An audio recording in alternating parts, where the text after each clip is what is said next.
चोरियां हो रही हैं। तो वहाँ भी ऐसा ही क्या रैकी करके चोरी करी जा रही है कि मतलब जब पता होता है लोगों को कि घर पे नहीं है तब चोरी होती है, या फिर? देखो सर, जो भी चोरी हो रही है यहाँ पर रेकी करके ही की जा रही है। तो जब चोरी हुई तो आपका परिवार घर पर नहीं है, इस बात की इंफॉर्मेशन कैसे पता चली? अब सर ये तो हमें भी जानकारी नहीं मिल पा रही कि हमारी ये लीकेज किसने करी है हमारे घर की बात। हमारे घर में 2 बार चोरी हो गई है। एक बार मैं कहीं गई थी आउट ऑफ स्टेशन, तो नाइट में हो गई थी चोरी। दूसरी बार तो रक्षाबंधन का त्योहार था। सच्चे से बात करी, वो कहते हैं कि आप सिक्योरिटी रखो, सिक्योरिटी रखनी ही हमारे बस का इतना है नहीं और रिस्पॉन्सिबिलिटी से कम। हाँ, करिए मेरे पास इतनी फोर्स नहीं जो आपके लिए स्पेशल फोर्स दे पाऊँ। आप सिक्योरिटी खुद प्रोवाइड करो, उसको खुद ही पेमेंट करो, आप देखो जैसे हो सकता है आप करिए, बट वो हो नहीं पाएगा। मेरे फ्लैट से दरवाजा खुला हुआ था, मैं अंदर ही था, तो मोबाइल टेबल से उठा के ले गए। पुलिस वाले का ये जवाब था कि जो चोर होते हैं ना वो सिर्फ चोरी करते हैं, वो मारते वारते नहीं है किसी को। ये उन्होंने हमारे मुंह पर बोली ये बात, ठीक है। उसके बाद वो हमें सलाह दे रहे हैं कि आप लोग ना अपने फैमिली रिलेशंस अच्छे करो, अपने आप बड़े बूढ़ों से बना के रखो, वो आपके फ्री के चौकीदार होते हैं घर के। हम तो क्या कर लेंगे, हम कोई हनुमान थोड़ेंगे। ये उनकी वर्डिंग्स हैं हमारे लिए, मतलब अब उनका काम भी हम करेंगे। यहाँ पास में ही बीट लगती है उनकी, लेकिन मैंने आज तक किसी पुलिस वाले को घूमते हुए नहीं देखा। लेकिन कल जब ये वारदात हो गई तो 8 से 10 पुलिस वाले डंडा लेके रात को पेट्रोलिंग कर रहे थे और ये बोल रहे थे अब तो हम आधे घंटे में अपनी वीडियो डालेंगे भाई, ये बोला है उन्होंने। उनके कल पेट्रोलिंग करने के बाद आज सुबह फिर चोरी हुई है। हाँ, वो तो होगी ना, क्योंकि उसमें से शायद हिस्सा उनको भी जाता है के अंदर बच्चे हैं। तो मैंने वहीं पे पकड़ लिया था बच्चों को, और वो पूरी टीम पकड़ ली थी, तीनों बच्चों की। लेके पुलिस थाने गया हूँ मैं, वहाँ वो बिठा लिया उन्होंने, मुझे बयान वगैरह ले लिए, सब कुछ ले लिए। फिर थोड़ी देर बाद क्या होता है कि उसके पेरेंट्स आ जाते हैं, एंड पुलिस क्या करती है, वो उल्टा मेरे ऊपर, क्योंकि वो माइनर है, आप मेरे को प्रूव करो कि इन्होंने आपके यहाँ चोरी की है। पहली चीज, मेरी ड्यूटी नहीं है ये, मेरे घर चोरी हुई है, मैं विक्टिम हूँ, काम तो उनका पैसे ले लेते हैं। उसके बाद उनका यही बिहेवियर रहता है और ऐसा सबके साथ ही। नमस्कार, आप देख रहे हैं अर्पण न्यूज़। फिलहाल मेरी मौजूदगी राजधानी दिल्ली के रोहिणी सेक्टर 2 में है। यहाँ इस सोसाइटी में आप जो आसपास घर देख पा रहे हैं, यहाँ जो दिल्ली सरकार के सीसीटीवी कैमरास लगे हैं उनका कोई फ़ायदा नहीं है, क्योंकि ये जिस वक्त ज़रूरत पड़ती है पुलिस स्थानीय लोगों को देने से मना कर देती है। कई लाखों रुपए की चोरी हो जाती है और उसके बावजूद पुलिस जनता को ना तो जवाब देती है ढंग से, ना ही जो पीड़ित परिवार होता है उससे ढंग से बात की जाती है। और जब कोई परिवार ये कहता है कि एटलीस्ट उन्हें दिखाया जाए कि कैसे चोरी हुई, किसने चोरी की, तो डीवीआर या आपसे कहें कि सीसीटीवी फुटेज देने से भी मना कर दिया जाता है। ये जो कैमरे पीछे आप देख पा रहे हैं दिल्ली सरकार के लगे हैं, इनका कोई फ़ायदा नहीं है। और लगातार जो चोरी की घटनाएँ हैं वो इसलिए भी हैरान करने वाली हैं क्योंकि एक ही दिन में तकरीबन सेक्टर 2 के इस एरिए में 2 से 3 जगह रैंडमली चोरी होती है। चोर एक जगह जाते हैं, फिर दूसरी जगह जाते हैं, फिर तीसरी जगह जाते हैं। और कितनी हैरानी की बात है कि यहाँ पुलिस का दावा है कि पुलिस पेट्रोलिंग होती है, पुलिस गश्त करती है, तो फिर अचानक सुबह 7 बजे के आसपास कैसे ये मुमकिन है कि चोरी भी हो जाती है। और रैंडमली चोर इतने बेखौफ होते हैं कि एक के बाद एक चोरियां करते चले जाते हैं। दिल्ली में हम खड़े हैं, रोहिणी में बात करेंगे। आप यहीं रहती हैं, क्या नाम है? हाँ जी, मेरा नाम नेहा है। नेहा जी, ये जो चोरी हुई जी, आपके घर पे हुई? नहीं, मेरे घर पे नहीं हुई, मेरे मकान से एक मकान छोड़ के ही ये चोरी हुई है और सुबह 7:15 के आसपास ये चोरी हुई है। कल ये चोरी की गई थी, लेकिन अभी तक इसका कोई भी नहीं आगे घटना के बारे में पता चल पाया कि वो चोर कौन थे, कहाँ तक पहुँचे हैं।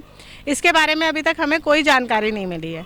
पिछले 5 दिनों में ये यहाँ पे 7वीं वारदात है ऐसी। पहले ये छोटे लेवल पे हो रही थी, छोटी मोटी वारदातें हो रही थी, पर अभी ये बड़ा रूप ले चुकी है।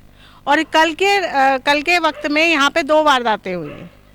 और यहाँ पे सबसे बड़ी बात, ये चोरी कब डकैती में बदल जाएगी ना, हमें इसका खौफ ज़्यादा है, क्योंकि घर में बच्चे भी रहते हैं, बड़े लोग, बुजुर्ग लोग भी रहते हैं।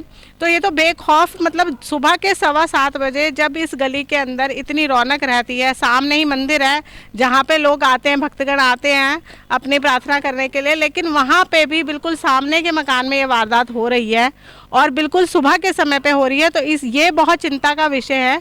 हम ये चाहते हैं कि यहाँ पे सुरक्षा इंतज़ाम बढ़ाए जाए।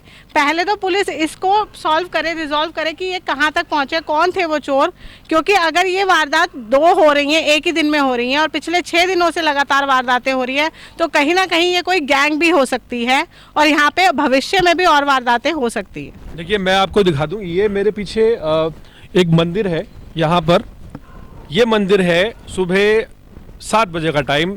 अमूमन जो लोग हैं वो पूजा पाठ करने के लिए आते हैं, और उस वक्त चोरों की इतनी हिम्मत है कि मंदिर के जस्ट सामने ये घर है, इसका कुंडा फर्स्ट फ्लोर का तोड़ा जाता है और ग्राउंड का, और लाखों रुपए की चोरी हो जाती है। मेरे साथ जो पीड़ित परिवार से हैं वो खड़े हैं। क्या नाम है आपका? सर मेरा नाम रविंदर है। मेरे घर पे ये वारदात हुई थी। ये कल सुबह 7:10 का टाइम था, उस टाइम ये वारदात हुई थी। मतलब क्या हुआ, कितने लोग थे, कैसे पता चला आपको कि कितनी चोरी हुई है? सर पड़ोस के सीसीटीवी जब हमने देखा तो उसमें पता चला 3 लोग थे जो बाइक पे आए थे, और एक लड़का बाइक पे बैठा हुआ था, बाइक स्टार्ट करके खड़ा हुआ था, एक बाइक के आगे खड़ा था और एक ने कुंडा तोड़ा। फिर एक बंदा बाइक पे और बैठा रहा और 2 अंदर चले गए और ये इस वारदात को अंजाम दिया। कितने की चोरी हुई, कितनी ज्वेलरी, क्या कैश गया, कितने की आपकी चोरी हुई है? 1,56,000 रुपये तो कैश थे, बाकी 2.5 से 3 लाख रुपए का गोल्ड था। 7 बजे का टाइम था, सामने मंदिर है, घर में कौन कौन मौजूद था जिस वक्त चोरी हुई? कोई उस टाइम मौजूद नहीं था, क्योंकि देखो मैं सुबह अर्ली मॉर्निंग चला जाता हूँ, मेरा अपना काम है, वाइफ मेरी टीचर है तो वो अपने काम पे चले जाती हैं। ये वारदात हुई जब हमारे जाने के बाद, हम 6:50 पे हम घर से निकल गए, 7:12 पे वो घुसे हैं घर के अंदर। उस टाइम घर पे हमारे कोई नहीं था। हाँ, एक शॉकिंग ये बात ये भी है कि जब ये घटना हो गई 7:10 पे घटना या 7:20 पे जब ये घटना हो चुकी थी, उसके बाद मेरा घर का आधा दरवाज़ा खुला हुआ था और 9:45 बजे तक ना किसी को पता चला, ना किसी ने मेरे पास फ़ोन आया। जब मैं 9:45 बजे घर पे आया तब मुझे पता चला कि ये घटना हुई है। मैंने देखा कि कुंडा टूटा हुआ है, मैंने घर अंदर जाके देखा तो वारदात को अंजाम दिया हुआ था। आपने पीसीआर कॉल कितने बजे किया? पीसीआर को मैंने 9:45 पे कॉल कर दिया था। और चोरी आप कह रहे हैं 7 बजे के आसपास हुई? हाँ जी, हाँ जी, नहीं, जब चोरी हुई हाँ जी, तो आपका परिवार घर पर नहीं है, हाँ जी। इस बात की इन्फॉर्मेशन कैसे पता चली? अब सर ये तो हमें भी जानकारी नहीं मिल पा रही कि हमारी ये लीकेज किसने करी है, हमारे घर की मतलब जो हमारी प्रायोरिटी है, पर्सनल चीज़ें किसने शेयर की है, पता नहीं चल पा रहा हमें। अच्छा, लोग कह रहे हैं यहाँ पहले भी चोरियां हुई हैं। बहुत चोरियां हो रही हैं, इस पॉकेट में डेली चोरियां हो रही हैं। तो वहाँ भी ऐसा ही क्या रैकी करके चोरी करी जा रही है कि मतलब जब पता होता है लोगों को कि घर पे नहीं है तब चोरी होती है, या फिर? देखो सर, जो भी चोरी हो रही है यहाँ पर रेकी करके ही की जा रही है। बिना रेकी के कोई चोरी नहीं कर सकता। कोई घर पे होगा तो चोरी तो होगी नहीं। हम घर पे नहीं थे, हमारे पीठ पीछे चोरी हुई। नहीं, एक 7 बजे कोई एक्सपेक्ट नहीं कर सकता कि घर वाले घर पर नहीं होंगे। बहुत मुश्किल है ऐसा कि सुबह मॉर्निंग में 7 बजे कोई घर पर ना हो। और एक एग्जैक्ट टाइम कैसे पता चल गया चोरों को? अब सर हमारा तो देखो लॉक भी बाहर से लगा हुआ था, शायद उन्होंने इससे भी अंदाजा लगा लिया हो। तो आपके घर में और भी तो लोग रहते होंगे? नहीं, कोई नहीं रहता। मैं हूँ, मेरी वाइफ है, मेरे 2 बच्चे हैं। 2 बच्चे स्कूल चले जाते हैं 7 बजे। वाइफ टीचर है, वो अपना ये ग्राउंड फ्लोर बता रहे ग्राउंड फ्लोर बता रहे हैं। हैं? ये वाला हाँ जी, हाँ जी, हाँ जी। मतलब कि वो लोग यहाँ से आए, यहीं से चोरी की? यहीं से चोरी करके चले गए। तो बड़ी हैरत की बात है कि एग्जैक्ट टाइमिंग चोरों को पता रहता है, पुलिस को कुछ नहीं पता है कि यहाँ पर रैंडमली चोरियाँ हो रही हैं। लेकिन चोर इतने शातिर हैं कि उन्हें ये भी पता है कि कौन किस वक्त घर पर होगा, नहीं होगा, और एक एक चीज़ की इन्फॉर्मेशन उन पर रहती है। बहुत ज़्यादा हाईटेक यहाँ के चोर हो चुके हैं, जिससे स्थानीय लोगों में एक खौफ का माहौल है कि अभी ये चोरी की वारदातें हैं, आने वाले समय पे हो सकता है कि ये डकैती हो जाए और उस वक्त बंदूक की नोक पर या चाकू की नोक पर हो सकता है कुछ लोगों को नुकसान भी पहुँचाया जाए। देखिए और भी यहाँ पर लोग मौजूद हैं, उनसे बात करेंगे। आप यहीं पर रहती हैं? हाँ जी सर। ये जो चोरी की वारदातें बता रहे हैं, कब से आप सुन रही हैं? सर यहाँ तो होता ही रहता है। ये मेरे घर में तो मेरा मंदिर के साथ ही घर है। हमारे घर में 2 बार चोरी हो गई है। एक बार मैं कहीं गई थी आउट ऑफ स्टेशन, तो नाइट में हो गई थी चोरी। दूसरी बार तो रक्षाबंधन का त्यौहार था, मैं भाई को रक्षाबंधन के लिए यहीं पे एक लोकल में ही गई थी। 1 बजे निकली थी, शाम को 6-7 बजे वापस आई। 6-7 बजे तक ही मेरा सारा घर लुट गया था। कब की बात है ये? 2 साल पहले की बात है, 3 साल पहले की बात है। सर यहाँ पे तो अक्सर होती रहती है चोरी। कपड़े भी चोरी हो जाते हैं, बाहर हम कपड़े डालेंगे, जैकेट, जीन्स, पैंट सब चोरी हो जाता है। कुछ भी पड़ा हो, अगर बाहर लोहे की कोई 10 रुपये की चीज़ पड़ी हो, वो भी यहाँ नहीं छोड़ते हैं। मतलब बिल्कुल भी हमें बहुत डर लगता है यहाँ पे मतलब अब ऐसा माहौल बन गया है कि हमें लगता है अब यहाँ डकैती वाला जैसा माहौल बिल्कुल बन रहा है। देखिए मैं सेक्टर 2 में खड़ा हूँ और सबसे ज़्यादा हैरानी की बात ये है कि ये जो आप कितनी भी कहानियाँ या जितने भी किस्से सुन रहे हैं चोरी की वारदातों के, ये एक दिल्ली सरकार के जो कैमरा लगा हुआ है उसकी बिल्कुल नाक के नीचे ये सब कुछ हो रहा है। और कहीं ना कहीं यहाँ पर मिली भगत समझ में आती कि कोई रैकी करता है, फिर कोई चोरी को अंजाम देता है। और भी महिलाएं यही रहती हैं? हाँ, यहीं रहते हैं। चोरी की वारदातें कब से हो रही हैं? होती रहती है यहाँ तो, काफ़ी टाइम से होती रहती है। कभी किसी के हो रही है, कभी किसी के हो रही है। पुलिस पेट्रोलिंग होती है? नहीं, यहाँ नहीं होती है कुछ। देखिए यहाँ पर हम लोगों से लैमिनेटली बात कर रहे हैं। आप भाई साहब कहाँ रहते हैं? मैं यहीं सेक्टर 2 में रहता हूँ, बिल्कुल जस्ट 7 वाली गली में। बट है कि यहाँ पर 10 साल 15 साल से कुछ ज़रूरत से ज़्यादा ही नुकसान हो रहे हैं। मतलब कभी किसी का कुछ, कभी किसी का कुछ, और यहाँ कोई पुलिस की पेट्रोलिंग नहीं है, कहीं भी आते ही नहीं है। एसएचओ से रिक्वेस्ट करी थी, उन्होंने हमारे को बैरियर दिए, तो हम अपनी सिक्योरिटी खुद करते हैं, मतलब उसके बाद भी हम उसमें कामयाब हो नहीं पा रहे। बैरिकेड्स का यूज़ क्या है सर? बैरिकेड यूज़ किया है, बस एक फॉर्मेलिटी के लिए लगा रखे हमने, भी थोड़ा सा खौफ तो हो। वैसे तो कोई बैरिकेड के लगे हुए बैरिकेड के जस्ट साथ से चोरी हो जाती है सुबह 7 बजे। What is the use of it? Sir वो है ना कि अब इसका खौफ पहले तो रहा स्टार्टिंग में, अब ख़त्म हो गया है। अब पहले थोड़ा बहुत रहा है प्रभाव, तो कुछ टाइम हमें रिलैक्स मिला है, बट है कि वो कुछ टाइम के लिए रहा है। और एसएचओ से ही बात करी, वो कहते हैं जी आप सिक्योरिटी रखो। अब सिक्योरिटी रखनी हमारे पास का इतना है नहीं, वो रिस्पॉन्सिबिलिटी से सीधा मुकर जाता है। हाँ, कहते हैं मेरे पास इतनी फोर्स नहीं है जो आपके लिए स्पेशल फोर्स दे पाऊँ। आप सिक्योरिटी खुद प्रोवाइड करो, उसको खुद ही पेमेंट करो, आप देखो जैसे हो सकता है आप करिए, बट वो हो नहीं पाएगा। देखिए ये शर्मनाक बयान है। रिस्पॉन्सिबिलिटी दिल्ली पुलिस की बनती है, अगर सिक्योरिटी रखनी है तो फिर एसएचओ साहब आपको किस बात की सैलरी दी जा रही है, ये एक बड़ा सवाल है। और सिक्योरिटी रखनी है तो आप अपना रेजिग्नेशन दे दीजिए, यहाँ के लोग सिक्योरिटी रख लेंगे और उसके बाद अपनी सुरक्षा खुद कर लेंगे। रिस्पॉन्सिबिलिटी तो थाने की बनती है। और भी लोग हैं, उनसे बात करेंगे। वैसे क्या नाम है? मेरा नवीन अरोड़ा। नवीन जी यहीं रहते हैं? हाँ जी, हाँ जी। जिस तरह की वारदातें सुन रहे हैं, चोरी की रैंडमली यहाँ पर खबरें सामने आ रही हैं, क्या कहेंगे, मतलब क्यों ऐसा समझते हैं? सर ये टोटली एरिया की लापरवाही की वजह से भी है, पुलिस की सिक्योरिटी की लापरवाही की वजह से। इस एरिया में बिल्कुल भी पुलिस वालों का ध्यान ही नहीं है हमारी तरफ।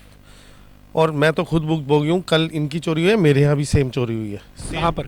यहीं 150 नंबर फ्लैट में, सेम एज इट इज़। लेकिन मेरा नुकसान ऐसा नहीं हुआ, इसलिए मैंने इसको ज़्यादा सब लोगों को डिक्लेयर नहीं किया। कितना नुकसान हुआ? मेरा कुछ पर्सनल चीज़ों का नुकसान हुआ है, लेकिन वो उसको अमाउंट में नहीं तोल सकता मैं। कुछ पेपर्स बाग मेरा एक्चुअली तो रखे हुए थे, तो उस वजह से मैंने ज़्यादा लोगों को बताया नहीं। मेरे कुछ कंप्यूटर्स थे वो सेव है, लेकिन एज इट इज़ सेम इनकी तरह जैसे ताला तोड़ा गया वैसे ही सेम मेरा। क्या समय रहा? करीब 7 सवा 7 के आसपास।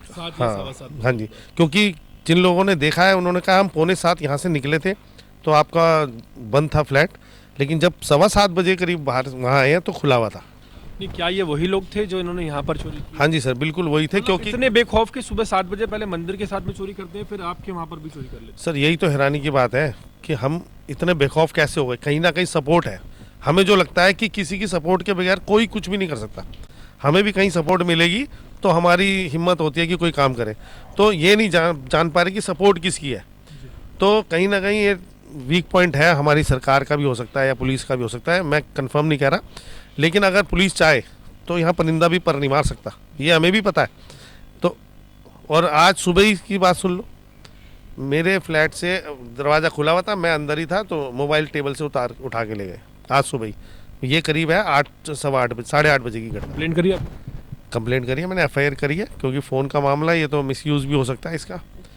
तो ग्राउंड फ्लोर से मेरा अभी फ़ोन उठाया, मैंने FIR करी है। लेकिन मुझे पता है कुछ होना नहीं है, सिर्फ मुझे अपनी ये चिंता थी कि मेरे इस फ़ोन का कहीं इस्तेमाल गलत ना हो, इसलिए FIR कर दी। रिकवरी तो मेरे पहले भी हो चुका है, कुछ नहीं हुआ। मेरी यहाँ पे सबसे ज़्यादा मेरी एक मोटरसाइकिल भी चोरी हो चुकी है। मैं हाथ से ले रहा हूँ कि कुछ भी नहीं कर पा रहे हम। हंसी आ रही है मुझे अपने आप पे भी, हमारी हो रही है, फिर भी हम कुछ नहीं कर पा रहे। कानून और व्यवस्था पर जो विश्वास होता है सर, विश्वास तो हमें है, लेकिन एक मोहल्ले के पॉइंट ऑफ व्यू से भी तो देखो ना। हम बाहर तो सिक्योर्ड है, लेकिन एक मोहल्ले में हमारे बच्चे हैं, लेडीज़ हैं, ये कैसे सिक्योर्ड है बताओ ना। हमें तो इनके बारे में सोचा, हम तो बाहर निकल जाते हैं, घर में तो पीछे लेडीज़ रहती है, बच्चे रहते हैं। तो कल को अगर कोई हादसा होगा, घर में कोई हो, तो बहुत बड़ा भी हादसा हो सकता है। तो हम सिर्फ रिक्वेस्ट कर सकते हैं कि हमारी तरफ ध्यान दिया जाए आप लोगों के माध्यम से, और पुलिस हमारी तरफ थोड़ा ध्यान दे और हमारी सिक्योरिटी पर ध्यान दे। देखिए ये सेक्टर 2 का हाल है। बहुत बहुत शुक्रिया। देखिए यहाँ पर जो लोग हैं वो उकता गए हैं। एक कॉमन सी आदत हो गई है कि चीज़ों की चोरी होती है, उन्हें पता है कि रिकवरी नहीं होने वाली।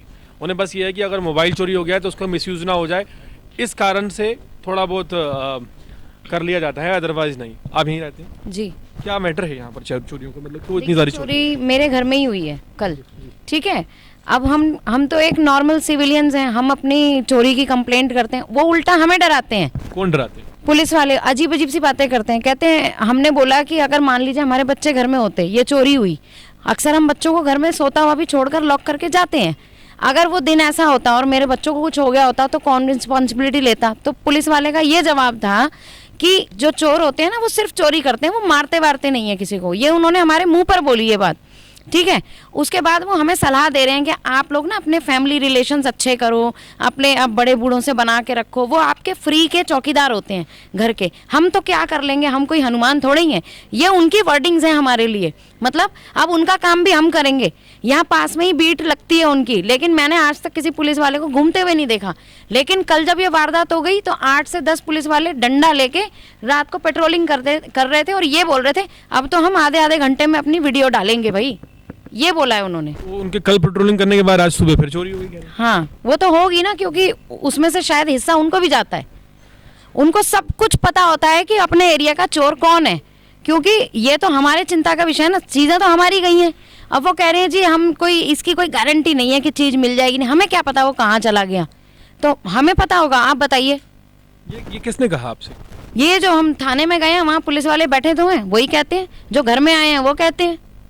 देखिए एक तो चोरी हो है ना, ऊपर से इस तरह के रिस्पॉन्सिबल जो बयान है वो काफ़ी ज़्यादा विश्वास जो है एक कानून व्यवस्था पर जो आम नागरिक का होता है उसे कमज़ोर करने वाले हैं। और जाहिर सी बात है जो दिमाग में बातें स्थानीय लोगों के आ रही हैं कि कहीं ना कहीं शायद पुलिस की मिली भगत है, या उसका रीज़न है इस तरह के रिस्पॉन्सिबल बयान और इस तरह की जो गैर मौजूदगी है पुलिस की, आप कह सकते हैं कि जो लापरवाही है उसकी वजह से ये जो अविश्वास है ये पैदा हो रहा है और ये काफ़ी ज़्यादा हैरान करने वाला है। हाँ जी, ये जब मेरे घर में चोरी हुई थी मैंने तो एफआईआर भी दर्ज की थी और सीसीटीवी की क्लिप प्राइवेट कैमरा से ले ली थी, उसमें से बाकायदा सब कुछ दिख रहा था। 4 लड़के मेरे घर में आए थे, मैंने पुलिस वाले को दिखाई पूरी क्लिप कि ये देखो कौन, बिल्कुल उनका फेस दिख रहा था, लेकिन पुलिस वाले ने बिल्कुल मना कर दिया। हम कहाँ से ढूंढेंगे? किसने मना कर दिया? मतलब जो यहाँ के ही, जहाँ हमने एफआईआर दर्ज किया था यहाँ पे ही, उनमें से एक को मैंने फ़ोन करके बोला कि भाई देखो मैंने आपको क्लिप भेजा है, बिल्कुल इसमें क्लियर आपको दिख रहा है। उन्होंने कहा हम कहाँ से ढूंढेंगे, इतनी पब्लिक में हम कहाँ से इनको ढूंढेंगे। देखिए ये काफ़ी ज़्यादा हैरान करने वाली बात है कि कैसे जो है लोग गुहार लगाने के लिए जाते हैं पुलिस के पास और पुलिस बहुत ही वाहियात आप कह सकते हैं बयान देती है। क्या नाम है? सर मेरा नाम रचित है। क्या और यहाँ पर चोरियों का जो मैटर है मतलब कब से देख रहे हैं? जी मैं रेगुलर देख रहा हूँ। मेरा घर भी 2018 में रेनोवेट हुआ था, तो घर में सामान था, चोर हमने पकड़ भी लिए CCTV फुटेज से। मैंने फिर चोरों को पकड़ के पुलिस स्टेशन भी ले गया, बच्चे माइनर खुद पकड़ के। जी वो दोबारा चोरी करने आए बच्चे ही थे। तो यहाँ पे अंकल हैं, उनकी वाइफ नहीं, उनको देखा एंड उन्होंने मेरे को बता दिया कि अंदर बच्चे हैं, तो मैंने वहीं पे पकड़ लिया था बच्चों को और वो पूरी टीम पकड़ ली थी, तीनों बच्चों की लेके पुलिस थाने गया हूँ मैं। वहाँ वो बिठा लिया उन्होंने, मुझे बयान वगैरह ले लिए, सब कुछ ले लिए। फिर थोड़ी देर बाद क्या होता है कि उसके पेरेंट्स आ जाते हैं एंड पुलिस क्या करती है, वो उल्टा मेरे ऊपर, क्योंकि वो माइनर है, आप मेरे को प्रूव करो कि इन्होंने आपके यहाँ चोरी की है। पहली चीज़ मेरी ड्यूटी नहीं है, ये मेरे घर चोरी हुई है, मैं तो विक्टिम हूँ, काम तो उनका पैसे किस लिए लेते हैं। उसके बाद उनका यही बिहेवियर रहता है और ये ऐसा सबके साथ ही है, जैसे धंधा बना रखा हो थाने को। सच्चाई में तो यही है और बस यही है, ये इनके एक्चुअली पार्ट है इनकी। मतलब ये एक आदत हो गई है कि चोरी होती है, चोरी करवाओ और पैसा खाओ और धंधा मतलब एक चलाओ, जो तनख्वाह मिल रही है वो तो मिल ही रही है, अब ऊपर से कैसे चलाना है तो ये इनके पार्ट है। वो ले जाते बचा के, आप बचा भी लेंगे, चोरों को कोई छोड़ता नहीं है। अगर मोहल्ले में पकड़ा जाएगा ना, कूट देंगे लोग, मारेंगे उसे, पीटेंगे। मैंने देखा ऐसे लोगों को, यहाँ पर हुई थी एक बार चोरी हुई थी, उसे बहुत मारा। तो उनका क्यों बढ़ता है? पुलिस को आप बुलाएंगे, वो उनको बचा के ले जाएंगे, आपने मारो को आपको फंसाएंगे। आपने मारा कैसे? आपका काम है उसे पकड़ के देना, पैसा खा के बैठ जाना उनका काम है, वहाँ पे बैठे हुए हैं एंड आपका काम है बस उनको पैसे देना। आप जाओगे, वैसे भी दे रहे, तनख्वाह भी दे रहे हो और उसके बाद फिर 2 नंबर का तो चाहिए और वो ज़्यादा चाहिए। देखिए एक यहाँ पर जो पुलिस पर आरोप लगते हैं वो तो खैर जाहिर है कि जब जनता परेशान है तो पुलिस वालों की बात भी की जाती है, लेकिन एक और बड़ा इशू जो हमारे साथ ये है कि हमारे सिस्टम में जुवेनाइल जस्टिस सिस्टम जो है, जिसमें नाबालिग कोई अपराध करते हैं, चोरी हो, मर्डर हो, कुछ भी हो, और उन्हें बहुत जल्द छोड़ दिया जाता है, 3 महीने जुवेनाइल जस्टिस बोर्ड के पास पेश करके छोड़ दिया जाता है। ये एक बहुत बड़ी गंभीर समस्या है, इसका निराकरण करने के लिए कहीं ना कहीं लॉ में बदलाव की भी ज़रूरत है। लेकिन उससे हटकर जो स्थानीय पुलिस कर्मियों का जो बिहेवियर है लोगों के प्रति, वो संवेदनशील होना चाहिए। लोगों की बात सुनी जानी चाहिए और ये भरोसा दिलाया जाना चाहिए कि देर सवेर जो है उनकी जो प्रॉपर्टी चोरी हुई है उसका समाधान निकाला जाएगा, ना कि ये किया जाए कि पुलिस ये कहे कि हम कैसे ढूंढेंगे, हमारी रिस्पॉन्सिबिलिटी नहीं है, आप प्राइवेट गार्ड्स रख लीजिए। ये जो शर्मनाक बात क्या है, ये इसके ऊपर कार्रवाई होनी चाहिए। और अगर कोई अधिकारी ऑफिशियली ऐसा बोलता हुआ पाया जाता है कि उनकी रिस्पॉन्सिबिलिटी नहीं है या जनता को ये कहे कि आप अपना पर्सनल सिक्योरिटी गार्ड रख लीजिए, तो मैं ये चाहूँगा कि उसके ऊपर कड़ी से कड़ी कार्रवाई हो और साथ ही लगाम लगाई जानी चाहिए। यहाँ पर जो भी चोरी की वारदातें रैंडमली हो रही हैं, लगातार हो रही हैं और लोग इतने ज़्यादा उकता गए हैं कि लोग अब रिकवरी की भी उम्मीद छोड़ चुके हैं। पूरे मामले पर आपको दिखाते रहेंगे आगे जो भी अपडेट रहेगा। फिलहाल मैं खड़ा हूँ रोहिणी के सेक्टर 2 में और मेरे साथ कैमरे पर हैं कंवलदीप। आप देख रहे हैं अर्पण न्यूज़। बहुत बहुत शुक्रिया।